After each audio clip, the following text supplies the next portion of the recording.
10 মাস অপেক্ষা করেছি, আমরা আরো 2 মাস অপেক্ষা করতে চাই এবং সরকারকে সময় দিতে চাই। সকল রাজনৈতিক দল মিলে এই 2 মাসের মধ্যে আমাদের যে জুলাই সনদ, যেখানে জনগণ তার ভবিষ্যৎ বাংলাদেশের রূপরেখা, শাসন ব্যবস্থা পরিবর্তনে মৌলিক সংস্কারের রূপরেখা দেখতে পাবে, সেই জুলাই সনদ হওয়ার পরে একই সাথে আমরা তখন নির্বাচনের তারিখ যাতে সরকার ঘোষণা করে, আমরা সেই দাবি জানিয়েছি। সর্বদলীয় এই বৈঠকটি হয়, সেখানে আমরা জাতীয় নাগরিক পার্টির পক্ষ থেকে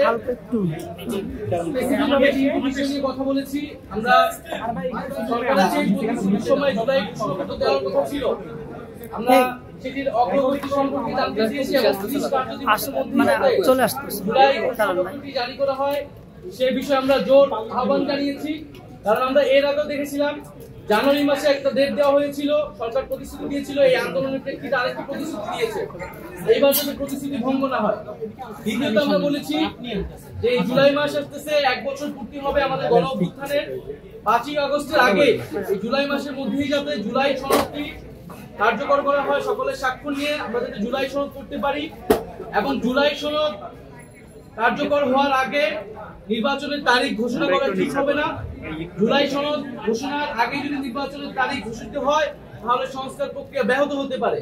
তাই আমরা আহ্বান জানিয়েছি যে 16 বছর আমরা অপেক্ষা করেছি, 10 মাস অপেক্ষা করেছি, আমরা আরো 2 মাস অপেক্ষা করতে চাই এবং সরকারকে সময় দিতে চাই। সকল রাজনৈতিক দল মিলে এই 2 মাসের মধ্যে আমাদের যে জুলাই সনদ, যেখানে জনগণ তার ভবিষ্যৎ বাংলাদেশের রূপরেখা, শাসন ব্যবস্থা পরিবর্তনে মৌলিক সংস্কারের রূপরেখা দেখতে পাবে, সেই জুলাই সনদ হওয়ার পরে একই সাথে আমরা তখন নির্বাচনের তারিখ যাতে সরকার ঘোষণা করে, আমরা সেই দাবি জানিয়েছি এবং জুলাই সনদ হওয়ার পরে আমরা আমাদের দলীয় মন্তব্য জানাবো যে কোন সময় নির্বাচন আমরা চাচ্ছি। আর সর্বশেষ আমরা নির্বাচন কমিশনের কথা বলেছি, যেটা আমরা এর আগেও বলেছি যে আমাদের একটি সুষ্ঠু নির্বাচনের জন্য আমাদের সবচেয়ে গুরুত্বপূর্ণ বিষয় হচ্ছে নির্বাচনী ব্যবস্থার সংস্কার। নির্বাচন নিয়ে যত সংখ্যক আইন, নির্বাচন কমিশন সংক্রান্ত যে আইন, সেই আইনগুলো সংস্কার করে এই নির্বাচন কমিশন পুনর্গঠন করা এবং নির্বাচন কমিশন এখন যে প্রক্রিয়া চলছে সেখানে আমরা আস্থা রাখতে পারছি না, নিরপেক্ষতা প্রশ্নবিদ্ধ হচ্ছে, এটি যাতে সরকার বিবেচনা নেয়।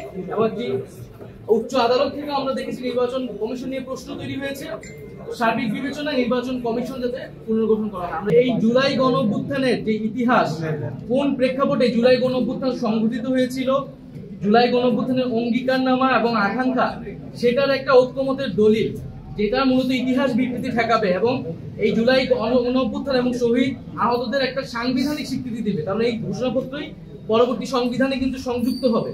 আর জুলাই সনদ হচ্ছে আমাদের রাষ্ট্র কাঠামোর যে সংস্কার, যে কোথায় কোথায় আমরা সংস্কারগুলো করব এবং সেই সংস্কার যাতে পরবর্তীতে অব্যাহত থাকে, বিচারের বিষয়টা যাতে আমাদের অব্যাহত থাকে, সেই বিষয়ের একটা ঐক্যমতের দলিল।